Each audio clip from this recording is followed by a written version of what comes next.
Well, hey guys, thanks for tuning in to the Straight Outta Prison podcast. My name is James K. Jones, and this is my story. And this is Haley Jones, and this is his story that has now become a part of my story.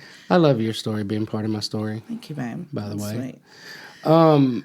The last one, I feel like the last one we did was kind of rough. I went back and listened to it, and I thought, man, at the end of that, I was being negative. And it wasn't like that I was trying to be negative. I was trying to put myself where I was in that season and just how hard it was and just all the things that I was dealing with. But at the same time, you know, all the people in that were part of my journey. I believe they were placed in my life for a time.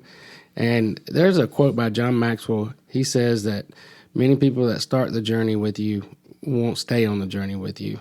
So I just don't want to communicate that I'm trying to take anything away from any of the people that were in my life that first, 6 months, 8 months, year out, because they were very much a part of my life. And, many of them are still connected to me. So Right. Well, I mean, I've thought about that too, and you were negative, but I also feel like it's very real and raw because that's the season you were in where things were hard and that's how you felt. I mean, I know for myself, and I feel like probably everyone can resonate with this, that you go through seasons that things are just hard and you do feel like you have a negative lens on everything. It's just a struggle. Why is it so hard? Why is life so hard? Yeah, I mean, I can just so relate to that. So you were, but I do think that's just the season you were in. And we've talked about this before with this podcast. It is crazy how you have said as you're recording and telling the story, you almost feel like you're back in that place. I do. And you're reliving it. The hard parts kind of put me in a funk, but then the exciting parts actually just get me in a great place. Invigorate you. Yeah. It's good to analyze where you came from. But I like what you said too, just not taking away from, even though that was a maybe struggle season or a little period there. Yeah. That the people that just helped you. Yeah. Even if it did turn bad in the end. Yeah. In the moment, it was kind of an invaluable absolutely gift that you needed to keep moving forward. And they will forever be a part of my journey. Yeah. So absolutely. And I'm thankful for them too, I have to say. Absolutely. Because that got you to me. So. You got me. Yep. All right. So we ended with suddenly that season was ending, but you didn't know it. And we don't know when these things are happening sometimes that are totally shifting our season. So that was happening to you. It was the end. It was a gift. I got a phone call from a lady that I worked with at Rossi's that told me she had started a new job at a place called Leonardo's on Rocky Ridge Road. And she was like, James, I really feel like you would love this place. I mean, it's small, it's family owned, it's family oriented. And I got in my car. It was like 10 minutes from my house. I got in the car, rode down there and looked at it. And it was like it had been a Taco Bell that went out of business. And they threw up some white stucco and, had this big neon sign and turned it into an Italian restaurant. And when I first saw it, I was like, I don't see how you can make money there. It just looks so little. You think of the size of a Taco Bell. Right. It is small. But then they had added on. Big things come in small packages. Oh, yes. I would totally change my thinking on that. But they had, right before I went for my first interview, they had added on a foyer area and a bar because they didn't have room for a lot of stuff. But I didn't know if that was what I needed to do. I went in and did, filled out an application. They were open from 10:30 to 2:30 for lunch, and then they closed for a couple hours, and they opened at 5 for dinner. So I went in the middle of the day when they were closed for lunch, and I met the lady that ran the office. Her name was Cosette, but her nickname was Boo. But she brought Dana, Tony's daughter, out. And Dana was actually the first one that I met. And it's so weird, thinking back on that now, the first time I met her, she would become like a sister to me, later on. It was weird.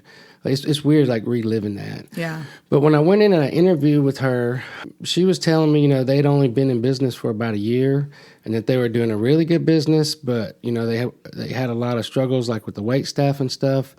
And she said the main problem is everybody that works here is my friends. And she was the front of the house manager at the time. Let me just pause. So is this the first conversation you're having with her? Like Yeah. when she's interviewing you? So she's unloading all of this the first time you guys meet. Yeah. Well, I mean, I don't think she'd ever been in the restaurant business. Yeah. This was her dad's place. She was a newlywed. She just got married. And they started it out as a small, like, family business. Right. Tony told me later he never expected it to be that successful. He was just wanting, like, a small scale something to, provide income and give him, what he needed. Right. But it ended up like blowing up. But when she told me that all of her friends were the waitstaff, so it was hard for her to like make them be to work on time and stuff like that. And she was like, 3 or 4 of them were even in my wedding. And, she was only like 6 months out from being married. And I just thought, this is nice, but I don't want to get caught up in all that. Like, it didn't seem like, you know how I am. I'm all business. Especially at work. I'm working. Oh, business. No fun. We will get there on time and work while we're here. Yeah, no, I just didn't see how that could work. So after I talked to her, I didn't really want to pursue it. And I didn't pursue it. But I left my application. I told Doris, I don't think that's the place for me. Like, that just seems too unstable. Right. Just walking into a place where everybody's friends and family and, too loosey-goosey for you. Yeah. You wanted, I didn't think it would work. But then I was still working, day shift at Tony Roma's, night shift at Justin's.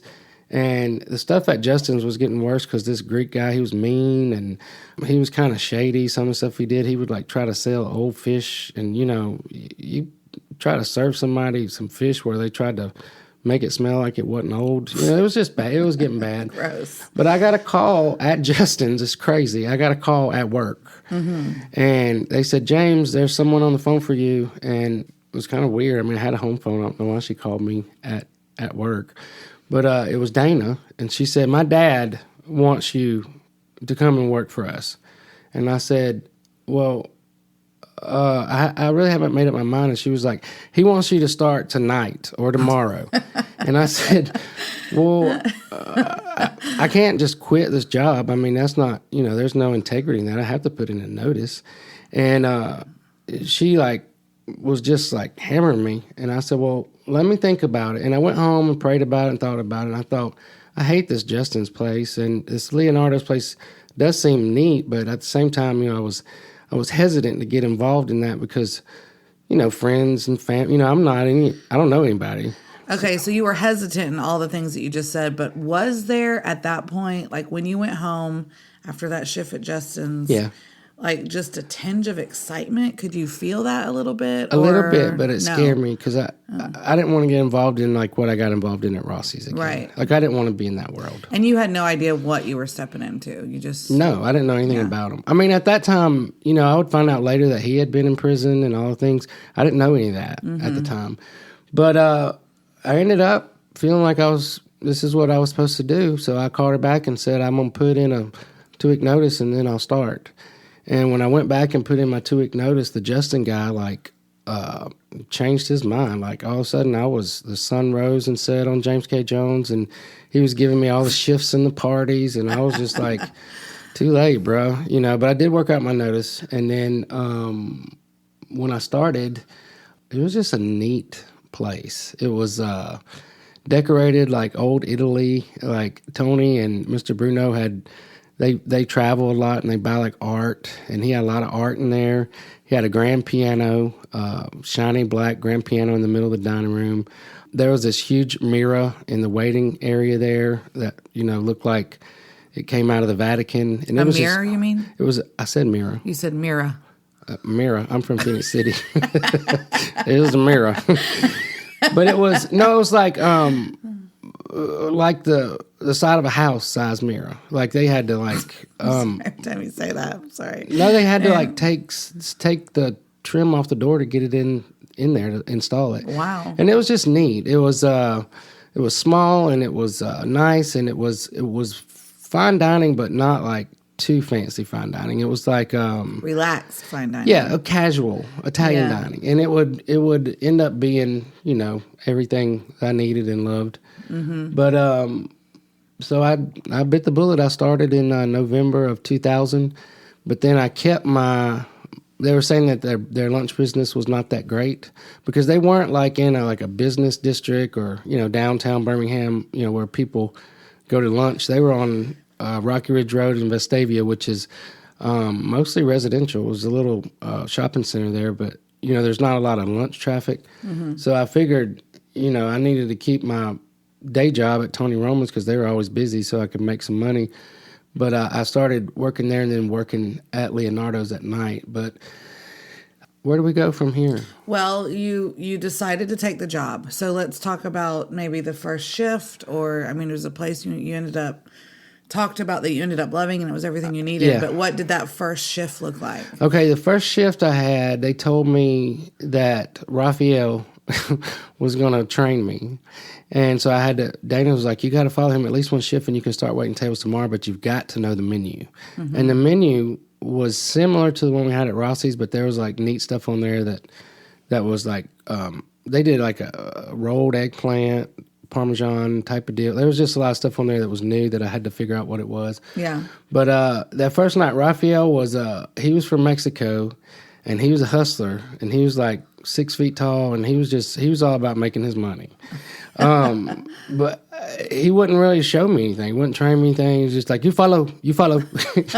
And, but I met like all the people that worked there. Big Tony, we called him Big Tony because he has a son named Tony. His name was actually Anthony Filletta. So Big Tony is Anthony Filletta the third, and Little Tony is Anthony Filletta the fourth. Okay. So I met him, and then the lady that ran the office, Boo, she was Tony's aunt. And it's like a movie. Boo. Yeah. Well, her name was Cosette, but they called her Boo. Okay. And she was Tony's aunt, and, she was family. And then in the kitchen... Was she a large woman? No, she's a little bit. It's funny because I imagine like the Italian... Well, now, at that time we had Mama Connie. That was Tony's mom. She would come in and whip them into shape. Like, she didn't work like 8-10 hours a day, but she would come in almost every day and make sure they were doing the sauce right. Oh, that's and cool. She would holler at the kitchen guys and tell them, you ain't doing that right. So it was all her recipes. Oh, okay. Yeah, it was neat, and she was loving every minute of it. But what happened was Tony had been an attorney, like a big-time lawyer, and he got caught up to some kind of scandal with some judge where he was under federal investigation, and the judge committed suicide, and they couldn't charge him. Oh, my gosh. It was crazy. But they, like, how it is when feds come after you. They're going to find somebody. They're going to, like, if they want to find something, they'll find something. So somehow, because Tony was in his courtroom a lot, like, something came up where they decided to charge him, and he was not guilty of whatever. I can't even remember what the charge was now, but he knew that he couldn't like make a deal because it would ruin his law. Because if you're convicted, you can never be a lawyer again, and that was his life, and that's what he did. But he ended up going to trial, and at his trial, they found him. You know how they put on those cases? That was like a witch hunt, and they found him guilty and sentenced him to like 4 or 5 years in federal prison. Golly. And so when he came out of prison, Mr. Bruno, which was his childhood friend, they got together and started Leonardo's to give him, something to do. But it was, I didn't find that out right away, but I found it out a little later. And I think that was part of the bond between us because that connection. And then I also found out, he was a Kairos man before he... Who Big Tony was? Yeah, he was part of the Kairos prison ministry. Okay. And so he had done a lot of those, so that we connected over that. He got so excited when I told him about Kairos. But I didn't tell them right away that I'd been in prison because, I had that thing, from that lady. Oh, right, that she was like, never mind. So I didn't tell him right away, but at the same time I knew if I'm going to stay here, I'm not going to keep this a secret. So we connected over all that stuff. But the way the kitchen was ran, the head chef, his name was Red. I can't even remember Red's name. That was his nickname. But he was from Inslee, and he was one of Tony's clients back in the day. Okay, so Inslee, from people that aren't from Alabama or even the U.S. Yeah. Inslee, Alabama. It's outside of Birmingham. It's mostly, African-American. It's a pretty rough neighborhood. Wasn't always rough, but it at this time and even now, it's like, that's where there's a lot of gangs, a lot of mess, a lot of stuff going on. So he ran the kitchen, and pretty much, he brought the people he wanted with him to work. So all the people that did all the cooking were his people, and then all the people that did the prep were Mexicans. And the guy that did the rolls and all the bread and all the pizzas and all that stuff, his name was Antonio, and he was from Mexico and had just came to the United States, was walking across the parking lot when they were remodeling, and Tony asked him to help him, told him, could you help us move this rug? I'll give you $10 or something like that. And no, but he ended up working there for the duration, Wow. But he made all the rolls, and he brought his wife Claudia in. She did all the big prep stuff, and then That is so crazy. it is, but it's so neat. It was so, but we were like a family there. But in the beginning, it was not that easy for me because I was just trying to make money. I'm trying to get my money. I'm trying to get my money right. I'm trying to get ahead. So I was working dinner shifts there, and I didn't like the atmosphere of, I'm Dana's friend, I can get this, or I'm Tony's cousin, I can get that. I hated that. It was it's like... You still hate that kind of stuff No, today. I do. I understand relationships. That makes things different. Yeah, for sure. I recently heard a thing where a governor got in trouble for making sure that his family got the COVID tests back when it first started. And I was like, who wouldn't make sure their family got the COVID test? If they had the power to do that. But so it was kind of like that. But slowly over time, he talked me into, James, I want you to work for me full time. I don't want you to just work at night. I want you to quit your job and, quit the other job and just work here. But I was kind of scared. I was hesitant. And I didn't fully trust Dana because she made the schedule at the time. And it just seemed like her friends got all the shifts that they wanted. And then whatever was left came to me. Well, you were the outsider. Yeah. And you felt that. And I did, and I didn't like it. So there was a lot of hesitancy, I guess, in that. But the food was amazing. It was off the charts. It's making me want some right now. Oh, I can't even eat Italian anymore. You know that. Even that nice place you like to go, it's not. Gianmarco's. There's nothing like Leonardo's. Yeah. Tony ruined Italian for me. Well, if they had in a restaurant, was it Mama Connie? Yeah, coming in with the recipes and making sure everyone was doing it right. She was handling her business. Yeah, that's awesome. But Tony cooked too. He stayed back there, but he was just a character. There's nobody else like him. Mm-hmm. He was full of life. He was a storyteller. He liked to tell stories, and you know how you tease me about hyperbolizing and or exaggerating. You say that. Yes. He was like that times 10. Everything was more. Wow. No, he did, but he had a gift. He made people feel special. The customers, he would go out and go around to every table and talk to them with his apron on, and he loved it. He loved everything about the business. He loved making people feel special. He loved telling stories. And he had this idea of the experience that we needed to provide for people coming in to eat. So he wanted live music at night. And so we had every night. Every night. One night we had an accordion player, Wolfgang. He was so annoying. Because he would get in your way. This was a small restaurant. He'd get in your way with the accordion and he wouldn't move because he's trying to get tips, and he drove me nuts. We had an older African-American man that played on Friday nights. I can't remember his name, but he was just my favorite. He was just full of life. What did he play? The piano. Okay. Because there was a grand piano there. And then on Wednesday nights we had John Michael Ogletree, which he's just amazing. And he's actually does albums and stuff now if you look him up. Did he play the piano? The piano, well? yeah. Okay. But he was a dwarf, so he was only 3 feet tall. But you would never know. He didn't let his handicap affect him in any kind of way. The only thing I ever saw, because I was fascinated by him because he was full of life, full of I'm doing my thing. But it's when he needed tea. He would have to ask one of us to give him tea because he couldn't reach the tea thing. Right. But other than that, he drove his own car. They had a thing fixed up for him where he did it. He was 100% independent. but he was so talented. Like, he was amazing.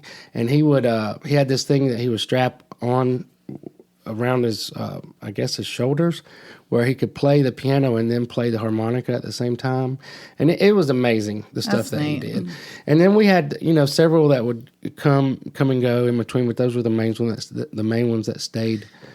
But quick question, talking about Tony, I'm just curious because we've talked before. Do you think that Big Tony was a 7 on the Enneagram? Oh, absolutely. Because you have noted several times that because you're a 1 or just the personalities, 7s just really 7s make me feel better. Make you feel better, more relaxed, more fun. Yeah. I think he was a 7. Yeah. He was Sounds like he was all about people, and right.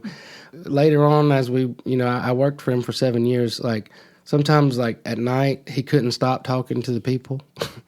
We've been closed for 2 hours, everybody was gone, but I didn't want him to be there by himself to close up, so I would wait on him because eventually I started, let's don't get ahead of ourselves.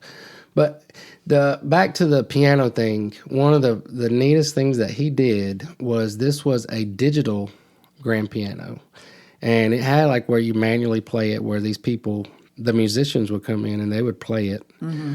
But when we didn't have a musician for a night, he wanted live music. So it had this thing, it was called a MIDI file, and it was you would put a floppy disk in, and it would play whatever you put on it. So he would sit in his office and search MIDI files and download them on a disk, and he would go out and push the MIDI file into the piano, and then he would sit there like he was playing. And it was the funniest thing, but people really thought that he was playing the piano. Like, they really thought that Tony was playing piano. That's so and funny. I mean, I would be waiting on tables and people would say, Tony is just so talented. I was like, yeah, he so is. he let them believe that he was playing it, which is funny for you because we all knew. You're just the opposite, though. Like, we have noted this episode and last of how you hate like lying and let's be real and don't cover things up. And so you just let that go? It was cute. It was funny, and it was kind of what, if you knew him, it made him because he wasn't doing it. He wasn't trying to be deceptive. He just knew that people needed an experience, and that was what made Leonardo special. And because there was going to be live music at night, and it wasn't like deceptive. It was right. It was. If you knew I him, could just see you though when a customer would say, "Oh, he's so talented." Like, no, the funniest ones would be like Dana would come out there and tell him she needed him in the back, and he's like, "I'm playing the piano," and she's like, "Dad, you're not playing the piano," and he's like, "Get out of here, leave me alone." But it was just stuff like that, and then he bought a digital camera. And I actually helped him with this. He started taking pictures of the customers, like at Leonardo's, and we started hanging them on the walls in the dining room. And by the time I left there in 2007, we probably had 300 pictures. They went all around the dining room, around the top, and then we went into the bar and kept going with the pictures. It's really brilliant as far as like from a business perspective, just creating, like you said, and that he knew that they needed an experience, but also like personalized that with the pictures. Like, it just makes people but it cemented like want to be a part of our it. Customer base. Yeah. Like, if your pictures hang on the wall, because people would bring their friends in and be like, "I'm on the wall," stuff like that. It's just, and he taught me so much about the restaurant business that I would take with me. And even what we're doing now with the Team Jones, with the cooking arm of our business, it's like, go over the top, make people feel special, do what it takes. And, but he also had, like he said, you have to have something that people come here for. And for Leonardo's, it was the rolls, because they were the big yeast rolls. But they were different from like other ones because they would soak them in garlic butter and then sprinkle Parmesan cheese on them. Oh my gosh! Stop. Those rolls. I never got tired of the rolls. Never got tired of lasagna. The chicken. This is making me hungry. And now I'm like. But nowadays, there's nowhere. All the Italian places I've been to in Birmingham, it's not. It don't even hold a candle. Yeah. So if I want Italian, I cook it myself. Yeah. I mean, because he taught me all his recipes, every one of them. But he came up with like these crazy signature drinks and signature desserts. One of the drinks was a flaming Italian stallion. Sounds good to me. But it was like a what are them rum things you drink on the beach with the pineapple and the cherry in it, Sex on the like beach? a Mai Tai. It was just like rum and fruit juice and fruit. That's all it was. Okay. But then he would have the bartender soak a sugar cube in pure grain alcohol and then put it on a toothpick and hang it off the side, and then you would light it on the way out. So as you walked across the dining room, your drink was on fire. So that's why it was called a flaming Italian stallion. I love that kind of stuff. And then I do. he had a Sicilian margarita, which he would put in those big fishbowl glasses. And it was basically just a margarita with Midori, which is like a lime liqueur. And those were our two like signature drinks. And, he had a full wine, everything. He was big into, he's Italian and he was Catholic. So, I mean, they were into, like, we're going to have the good wine. We're going to have the good, we're going to have fun. All the good things. We're going to drink up in here. But that actually caused me conflict with Steve, because by that time he had become my pastor and I started going to his church. And I wasn't too, remember, I wasn't crazy about his church. Mm-hmm. But then he was going through a transition where they were changing the name of it and they were like getting away from the Mennonite stuff more to like a non-denominational type. Mm-hmm. And they bought an old restaurant in downtown Birmingham on the south side called Ollie's Barbecue. And this was a famous restaurant that had been there for like 50 years. It was round. You could see it from the highway. The barbecue, apparently, it was already closed when I got to Birmingham. It was amazing. Presidents have eaten there. Yeah, that's what I was going to say. Presidents had eaten there because of the civil rights movement, right, in Birmingham? No, the presidents had eaten there because the barbecue was good. Oh. So Bill Clinton ate there, and George Bush, the one that came after Reagan, he ate there. But Ollie's was famous because it was a landmark case in the civil rights movement back in the 60s.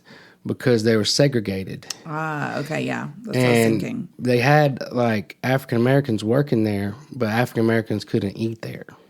So, so crazy. But he would sell them barbecue, but, like, out the back door. So it became a big deal. Like, and it was the one that led to the federal government being able to come in and say, you can't segregate. You can't have a business where you only serve a certain population. And so it was a famous case. I don't know how we got That's kind of off neat. on that. Well, you were saying that Steve's church, they bought that building and were rebranding. He He told me he saw it and he had a dream. He'd always wanted to have a church and a restaurant, and so I was like, well, maybe I could get on board with this. Like, if we're doing something different, like I ain't gonna be staying down in the basement of the Task Building talking about dog biscuits and hanging out with Habby. But if we're doing something different, I could be involved in that. So I really like threw myself into that. And I love Steve. He was like he was a father figure to me. Mm-hmm. But the way Steve's upbringing, like they didn't do alcohol and stuff like that. That was like a no-no. So I think it was a little bit of conflict between, because I had such a close relationship with Steve and then I had such a close relationship with Tony, and they were polar opposites. Right. So there was a little bit of that. That's so fascinating to me because I have learned since moving to Gardendale that is... It's a Baptist thing. It's a stigma that I didn't grow up with. Yeah. And so I have, for the first time, moving here 10 years ago, whenever it was. You'd never seen that before? Well, and realized what a big deal it is to some people and how much it affects, I don't say the culture of the area. And it's just been fascinating to me because, I grew up Christian, I'm doing air quotes, Christian, but that was never a stigma. My parents always drank. It was never a problem. So coming here... But your parents weren't alcoholics. They weren't No. And that's what I'm saying. It was never a problem culturally where we lived. Or, they weren't alcoholics. There was no issues there. But coming here, there's definitely... I can see how people frown upon and can be super judgy when it's not their belief or how they do things. Yeah, and people are like that about everything. Yeah, that's true. Whether you homeschool or don't homeschool, whether you do this or don't do that, Right. Okay, silly. So there's a little conflict there. There was tension there. Yeah. But, I love Steve. I was connected to the church. It took me a long time to get to know people because I didn't really want to know them. But I took on a task of I did all the landscaping and, tried to help because it took them 18 months to renovate that building. I kind of like how you were a part of, now that you're like saying it, Yeah. telling it like this, that you were a part of both of those worlds pretty intimately. I mean, you Yeah. were getting involved with the church and knew the people. You were also getting very like ensconced in the business that, was just Well, it had wasn't different ways. It wasn't just business for Tony. His family became like my family. Mm-hmm. He was also Catholic, so he was on a mission to make me be Catholic. So I would tell him, like, Tony, I'm not going to be Catholic. I'm not even going to be anything. I'm just following Jesus.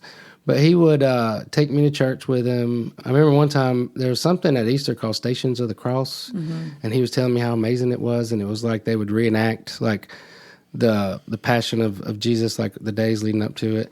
And he took me. It was before dinner service started, but he took me, and they like turned the lights down, and I looked over there, and he was fast asleep, like almost snoring, because he worked a lot. Yeah. But I was like, this is funny. You bring me here trying to convert me into Catholicism, and now you're over there sleeping. But the pastor of that, I can't remember. I think it was St. Peter's. It was very close. They all ate there. He became one of my closest friends. Betty Carico. I had so many like regular, like customers. Like sometimes 3 or 4 times a week. I'd wait on them. Wow. But Tony was neat. He was a storyteller. He I have dark skin, dark hair. So I could pass for Italian. Yeah. But he would play on that. And he would say, "This is my cousin James. He just got off. He grew up in Sicily. He was afraid to fly on a plane, so he sailed over on a boat. And y'all be patient with him. He understands English, but not that good." Was he really serious trying to play off that story? It was a it was a joke. He played like that. It was Right. just. But then some people would believe it, and they would believe it. And then I think I had been working for him for like 5 years when Miss Folletta's mother passed away. That's his wife. So his mother-in-law passed away. And Mama Josie. Oh. And I was connected. I met all of them. I had a good time. I used to wait on them when they came in. Mm-hmm. But there was a customer that I've been waiting on for like 5 years. She pulled out her hand and put it on me. She said, "I'm so sorry to hear about your grandmother." And I said, "Excuse me?" And she said, "I heard that your grandmother passed away." And I was like, "No, she didn't." And then she said, "Mama Josie." And I said, "No, that's Tony's, that's Miss Folletta's mother." And she was like, "Well, I know, but you're little Tony." And I said, "No, I'm James." And she said, "Well, I know you're James, but you're little Tony. I hear him say little Tony." And I was like, "No, little Tony is little Tony. I'm James." But it was like people just had that, they thought that. Right.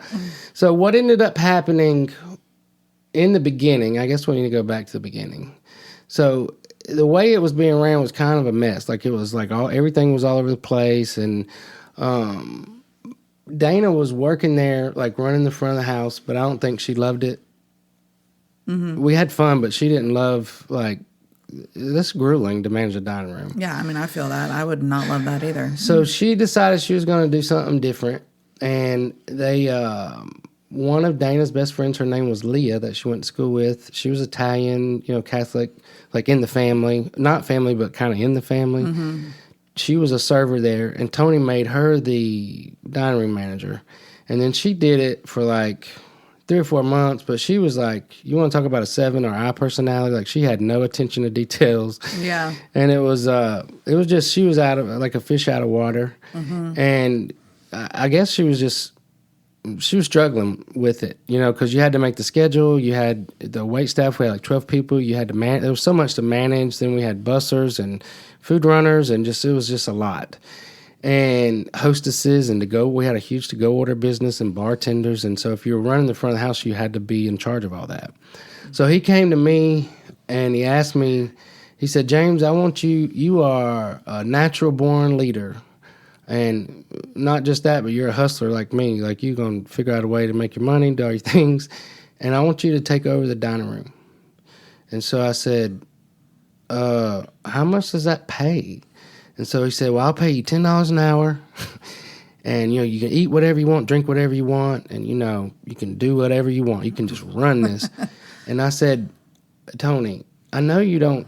I know you don't like do like the financial part of. I know Boo does all that, but if you were to look at my checkouts like every night, I'm probably making about $1,000, $1,500 a week in tips. So it'd be hard for me to like trade that in for $400 just to be a manager. Right.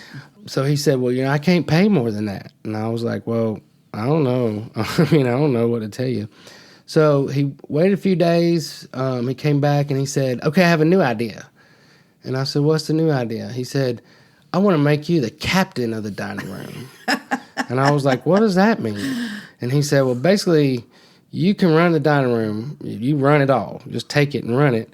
But then you can still wait tables. As long as you can do it, you can do it. So I was like... You mean you can do both, basically? As long as you can do both. So, and he said, and I'll pay you a separate salary, and then you can have your tips. You can make the schedule, do whatever you want. And I thought I hit the lottery because Leonardo's, like the shifts, like we made so much money. Like... Right. And plus, I had already started like reorganizing things. I would come in early and do extra work, and because you just can't help yourself. Well, no, it was because I wanted to make money. Like if I came in, if I knew we were having a Friday night and I knew I could turn tables, then I was going to make more money than other people. Right. So I didn't mind coming in early. I would come in, get everything set up, and people would come in and be like, "What? Why are you coming in doing all that?" I was like, "I'm just trying to set myself up for success. I'm trying to." I'm trying to get mine. And it was little things like the bus boys there. Nobody tipped them out. They didn't tip them. And I thought you were supposed to tip the bus boy because that's what I'd learned everywhere else. Mm-hmm. And so my little guy, gosh, I can't remember his name. He was about 5 feet tall. So he was literally a little guy. He was, but he was an older guy. He was older than me, a lot older than me. But the first night I worked, I gave him $5. And you would have thought that I, hung the moon. With just $5? Yeah. Wow. But I found out they didn't tip them out. And then, so I started, I'm going to tip you out every night. And then I started tipping out the food runner. And then, I was always first, like in the service. Like, we're going to take care of James because James is going to take care of us. And then, you had to tip out the bartender, but it's like you gave him whatever you wanted. Mm-hmm. But I learned, like, just take care of people. They'll take care of you. And I did. Like, so I was kind of in a place where there was a part of me that thought, like, the way the front of the house was being ran, like, this can't go on. Like, this is a gold mine here. It can't keep, I'm going to make my money while I can in case this doesn't work out. But when he came to me with that, I was like... This is crazy. Like I can make my own schedule. I could give my own sections. I could, do whatever I wanted. So real quick, what was the time period from when you started to when he proposed this? I started in November of 2000. It was sometime probably the summer of 2001. Mm-hmm. He asked me to do it, and I took it on, and those were the best years of my life. It was crazy. Wow. Okay. But in the middle of all that, let's talk about something happened in the middle of all that. Okay. So that I went to work for him in November when we were shutting down for Christmas. So I'd been working there like a month or less. He came up to me and he handed me an envelope full of cash. And I was like, what is this? And it was only a couple $100. But he was like, it's your Christmas bonus. And I said, but I just started working here. And this was where I really knew him. Yeah, because you started in November, so it was probably... He said, it's your Christmas bonus. And I said, but I just started working here. And he said, James, everybody needs something extra for Christmas. Like, it was just like, what's the matter with you? But he was like that. And he was not just like that with his family. He was like that with people. Mm-hmm. He was just... Generous. Yes, he was very generous. But at the same time, running a business, like, he clashed with Dana and little Tony because they were... like, we ain't going to be giving away the house, Like, we had, there would be people come in and say, I don't want a lasagna, I want a kid's lasagna. So it was like, if you're 10 or under, you can get a kid's lasagna because it was $6.95. Mm-hmm. But if they asked Tony, he would say, yeah, go ahead.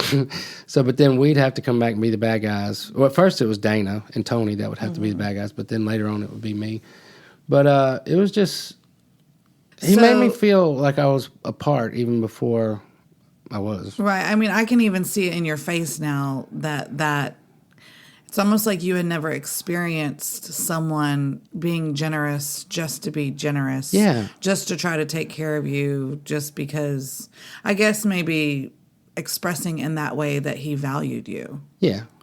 And, But he valued everybody. right. But for you, I mean, it kind of seems like that was the first time you really experienced that.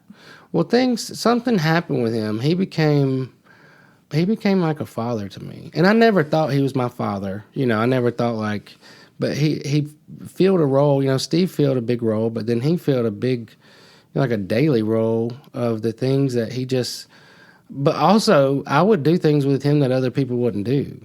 Like Dana and Tony and his older daughter, Michelle, I didn't get to know her until later because she wasn't really part of the business then. Mm-hmm. He would want to go do stuff like, let's go to Bahama Breeze at 11 o'clock. What's Bahama Breeze? It was a restaurant out on 280. It was a big, okay. Like a Caribbean deal. Okay. I mean, it's fun to go eat, you know, this fish or chicken. You know, it was like Caribbean food. Yeah. So he would want to do these things that, you know, nobody wanted to do them with him. Mm-hmm. And so he would ask me and I would say yes. Because I wasn't like trying to suck up to him. I really want to go. Let's go to Bahama Breeze. You were straight out of prison. You're like, let's go. Let's go to Bahama Breeze. But he did so many things for me.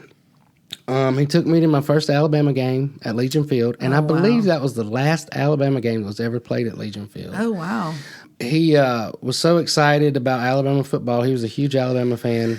For our international listeners, Alabama is a college football team, and they're the best in the country and have been for several years. In the world. Basically. But wow. he even went so far, I don't think I said this on his menu, everything on the menu was named after something. So you had like it was the seafood concerto would change every time we got a new coach. So it was seafood concerto Franchione. It was seafood concerto, who came after that? Mike Price. And then, eventually we got the great Nick Saban. He changed that. But they were like Italian family names. A lot of stuff was named after Dana and Little Tony, Miss Filetta, Biviano. Just all the Italian names would be like Shrimp Scampi, Russo, or but people would come in and be like, that's named after my family. Like it was a big deal. Like, is that where you got the idea to name things? Yes, at Kairos? Absolutely. Oh, okay. I didn't know that. Did it just like him, but he did, like, he took me on so many like firsts. Like he took me to my first Alabama game. I say he bought me my first suit, but when I said that before, somebody else, that lady that went to World Victory Church was like, I bought your first suit, but like he bought me the first suit I wanted. Like, oh my God. I still have the suit that he bought me. Like he taught me that, you don't have to have a suit that matches. You just buy a sport coat, you buy pants, you buy a shirt and different ties. Like you don't have to be all matchy. Like he taught me how to dress. Yeah. But he was taking me to a wedding. One of the Bruno's sons was getting married, and he took me to the it was a big, like, it was like Prince Harry getting married. Like it was crazy. In the Alabama world. Yeah. But he also, he helped me buy my first house, How did he do that? I was fresh out of prison. So the first time I tried to do anything, they were like, your credit's all messed up, and there was all this stuff on. I was like, I was in prison. You can't. But so he helped me clear all this stuff up. And then when my car broke down, I think it was like the beginning of 2001. I needed to get another car, but I couldn't get one. Like nobody would give me a loan. So my Aunt Sue and my Uncle Vernon signed with me to buy my first truck. Like, actually, I think their name was on the front of the loan. My name was on the back. But then, like he taught me like how you can rebuild your credit. You just got to go get some little silly credit card or gas card or something, figured out. And then it came time. I wanted a house. Like I was tired of paying rent, and I was actually tired of the house that I was living in, and I couldn't get a mortgage because I didn't have enough credit and I didn't have enough history. And I was only like, by that time, I think it was 2003 when I moved in my house. I was only 3 years out of prison. Mm-hmm. So he had a lady. This is another thing where like relationships come in. He had a lady that did commercial mortgages, like big, like $1 million mortgages. He sent me to her, and she said, I'm going to get you this mortgage, but you probably won't ever make a payment because as soon as I put it through, they'll sell it to somebody else. And I only had to put like $2,500 down, he gave me the $2,500 and was like, just figure it out, pay me back. And literally, like a father, like your dad would for you, he got me my first house. Wow. Which was still to this day, like, it's amazing. And it was a great house. It was a townhouse, new, everything was new and nice, and young professional people lived there, a little yard. Was it in Hoover? It was actually about 5 minutes from Leonardo's. It was off of Old Rocky Ridge Road, and it was somehow got tucked in between. Like Hoover was on one side, Vestavia was on the other, so it was unincorporated Jefferson County. Oh wow! Okay. But it was amazing. It was like a cherry on top to everything else. But he helped me do that. He took me on my first plane ride. I'd never been in a plane. He was like, James, you got to be in a plane. He would just like tell me, you got to do, you got to live life. You got to do things. Took me with his family to Las Vegas for my 30th birthday, which was amazing. Like he stayed at the Mirage Hotel, Oh yeah. We get there, get off the plane. I've never been around stuff like this, and go in there, and I would hang out with him though. Like I enjoyed his company, enjoyed my company. We would do stuff together. Like when everybody else would run off, so we'd go up there to, check in, and he's like, I got us a suite. And the lady was like, well, because of something in your miles, we've upgraded you to the penthouse. And he was like, penthouse? James, can you believe this? Like, and he was like, what's your name? Irene. I love you, Irene. But he was my person. Like he loved me and I loved him. But I guess so we don't get off the subject, the Christmas of 2000, when I went home for Christmas, I'd been out like a little over a year. Was that, okay, so the Christmas of 2000, is that right after you started working there and he gave you the bonus? Yeah. Okay. So I got to have a traveling pass to go see my granny, so that was very amazing to get to see my granny. And then I went to Phoenix City, and my mom had been there over the summer, and then I made her go home with her husband. I couldn't find where she was, like, and there was some kind of like sketchy thing with him on the phone. With who on the phone? With my stepdad. Okay. They actually weren't married anymore. They'd been married, been divorced, and they got back together. But I was going to get her for Christmas at my Aunt Patsy's, and when I picked her up, he told me to meet him. He was like, I can't explain where we live. I'm meet you at the store. And so he met me like at a convenience store. And when I saw my mom, like she had like this like, I don't know, like just scared, shocked, like look in her eyes. Like I knew like something was going on. And she had a bag with her and her dog, which was a little winter dog named Woody. And she jumped in the car and she said, yeah, he'll bring me, we'll just meet me back here. She made up something. And when we got in the car, she said, I'm coming home with you. And I was like, what? And she was like, I can't. And she just, it was awful. I feel like I need to stop. It was, after she had to move out of her house that she'd lived in forever. And it was a weird deal. It was a man that we rented the house from before I went to prison. And we had fixed the house up, and he loved Mom, he loved me. Then I got in trouble, and then he died. Well, he put in his will to let her live there as long as she wanted to. But then he didn't have kids. It was some kind of trust fund that got sold off, and then the bank came in and said, no, you got to move. Like, you can't live here. He didn't leave her the house. He just put in his will that she could live there as long as she wanted to. So she had been living there for like 10 years with Jeff, and they didn't pay rent or anything.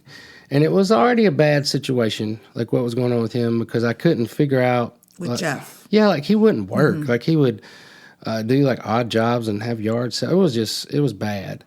But while she was with me, he like moved her out of the house and put all her stuff in storage, and he moved with his son on the backwaters, who was a drug, I've said before, like everybody knew he was a drug dealer. What backwaters? I don't know. I'm sorry. In Phoenix City and Columbus, Georgia, the Chattahoochee River runs in between Georgia and Alabama. The backwaters is like lakes and stuff that like inlets that come off of kind of like a bay where you're from. Yeah. But it creates lakes. Okay. So the backwaters in Phoenix City were like endless. Like it was just woods and all that stuff. So he had bought a trailer and put out there Jeff's son. And then, according to Mom, they like took a like some kind of a excavator and dug a hole and buried another trailer, and they were making meth in there, basically. And so they had brought her there. Wow. She had been locked in the back bedroom for like 2 or 3 months ever since she left me, but she was afraid to tell me because she was afraid if I came and got her, like they might do something to me. And she's coming home to live with me. And, you know, she's broke down. Her health was bad. Everything, it was bad. Because this was, so she had the surgery, stayed with you for a while, and then you told her she had to go home. Yeah. And this is what she went home That's to. where it took her. Yeah. And now this is the Christmas after that, and it was only a few months later. Jumped in your car. Wow. She jumped in the car and was like, I'm coming home with you, and I'm never coming back here. And it was like one of those things where, you know, I'm struggling. I'm still trying to make it myself. Right. You know, have somebody else to take care of, but I knew I didn't have a choice. Like, yeah. I had to do what I had to do, but I was just like, Jesus, I know you say you won't put too much on my plate, but this is rough. And it was. Wow. The financial piece of it was the hardest for me. And then, like, not having my house to myself. And well, because at as this an point, adult, we're kind of jumping, because at this point, you didn't have the house that you bought yet, right? No. You were still in the duplex, or in the apartment. It was a duplex. A duplex, yeah. A very small duplex. Yeah, because you had talked about buying a house, but that hadn't happened quite yet when your mom jumped in your car. So when she came home with me, it was a bad situation. I mean, I worked all the time, but it was like, still, you want to come home and have peace, and then you have to, like, she was like, she would be waiting on the ledge for me to come home so she could talk. She didn't have anybody else to talk to. Right. And she was still going through that thing where she wouldn't come out of the house. Like, she was stuck, and I had to, like, find a way to, like, we're going to break through that. Like, it's not, so she started going to church with me. And then it was kind of neat. You know, I've been praying for my mom for years, but one Sunday, after 3 or 4 months of going to church there was a girl sitting on the right of me that we were playing, doing something, and I felt like the Jesus just spoke to me and said, your mom's fixing to give it up. And Define give it up. Like, come to him. You know, Okay. come unto me, all Yeah. you're weary and burdened. And I was like, where did that come from? Because, you know, Mama was like, she would go to church, but she wasn't doing all that. She reached over there and she said, I think I'm supposed to go up there and pray. I'm supposed to give my heart to Jesus and start a new life.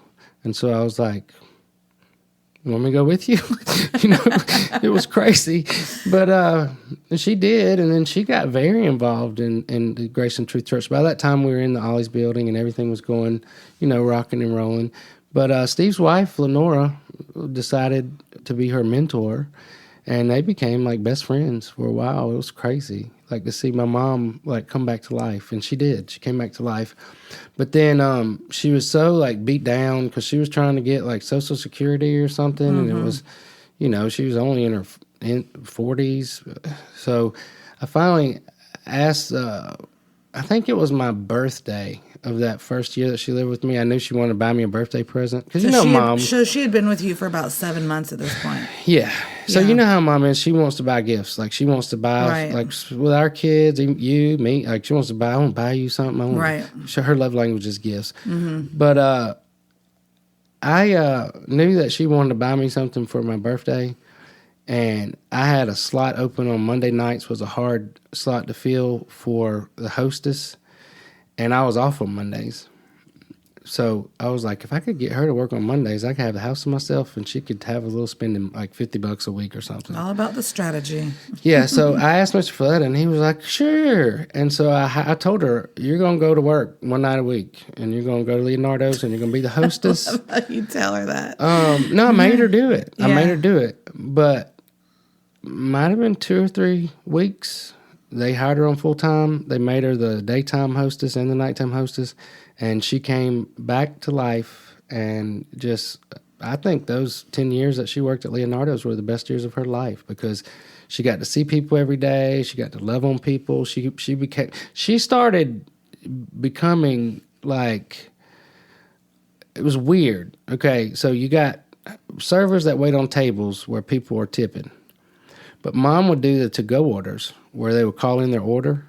She made more money most nights off of tips, off to-go orders, than the servers made working a full shift. It was crazy. That's crazy. But everybody, all the Leonardo's customers, everybody loved Norma. Like, she became her best self. Well, I'll do an ad in that your mom at her core is very much a people person. Oh yeah, she loves people. So she loves being around people, and I can see how, in her prime, when in a situation where she's talking to people all the time, in out, that she was very good at that. Oh no, she came back to life, and she loved Mr. Folletta. Like he, thank you for the opportunity. But then her and Boo became really good friends, and it just went from there. But she did. But she ended up living with me for, I guess, 5 years before. Wow. And when I started dating, later on we'll get to that, but I had to, say, okay, we got to do something different here. But it was all part of that. I mean, he let me do whatever I wanted to as far as stuff like that. He let me run his business. We're getting to the end of this, so we probably need to wrap it up. But maybe we'll talk about it next time. He let me start a catering business with his daughter, with Dana, and which ended up being like the foundation for what I did with Kairos. Yeah, that's very cool.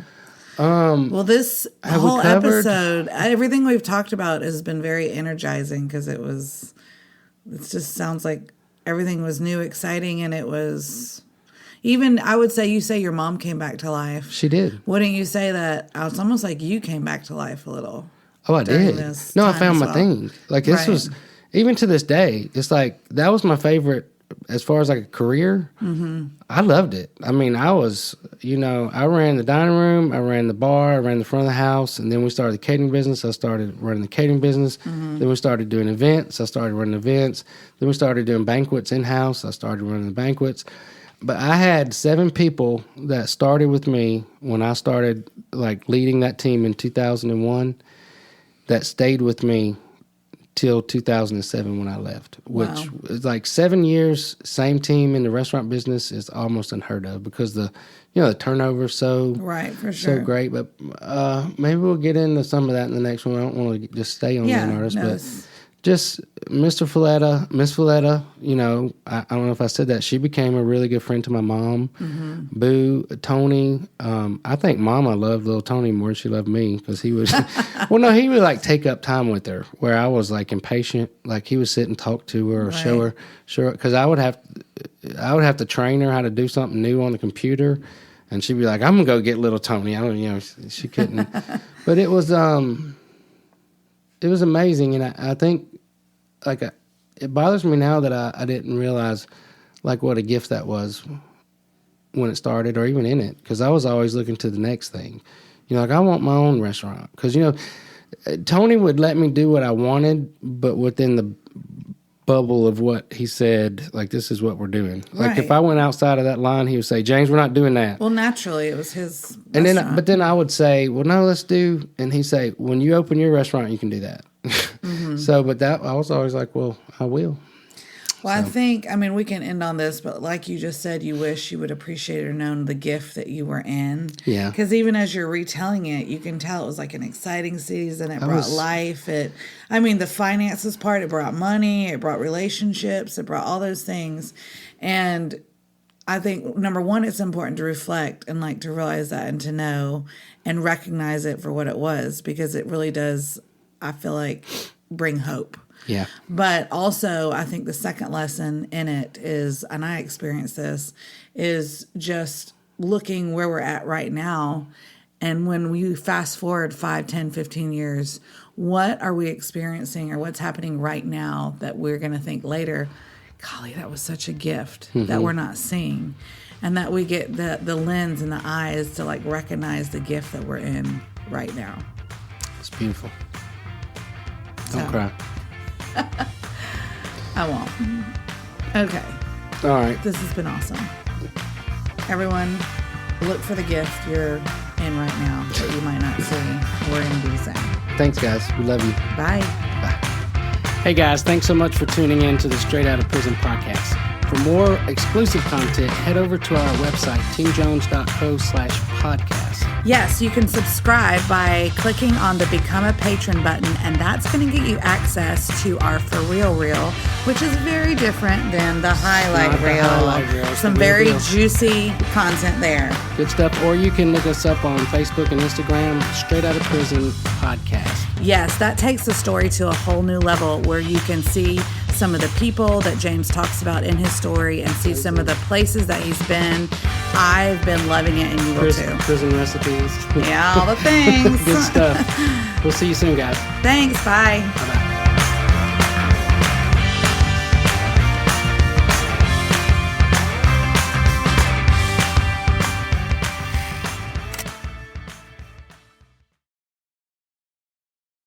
Getting anything out of these videos, please hit the like button, the subscribe. If you never want to miss a recipe or anything I do, hit the little bell and you'll get notifications.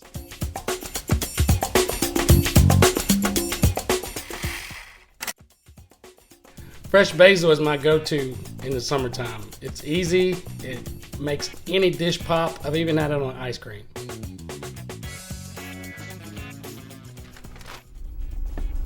And now we're ready to go home and get our spaghetti. Now I want to show you how to plate it. All right, so I'm just going to get in here and just kind of portion this out how I want it. You just take the edge of a spatula or even a spoon with your spaghetti on the side, something like this. I always keep fresh basil around. So you could do something like, just take a basil leaf, put it in there. And I said something about showing you how to do the, if you have some fresh basil leaves, if you grow basil or if you buy it from the store, take it and roll it up like that. And now if you already know how to chop basil, this is not for you. This is a hack. Just take your scissors and see how you get those pretty little shipping lines. Anybody can make. I spent $21 in total, and you throw a little salad with this, some garlic bread, and you're in the game.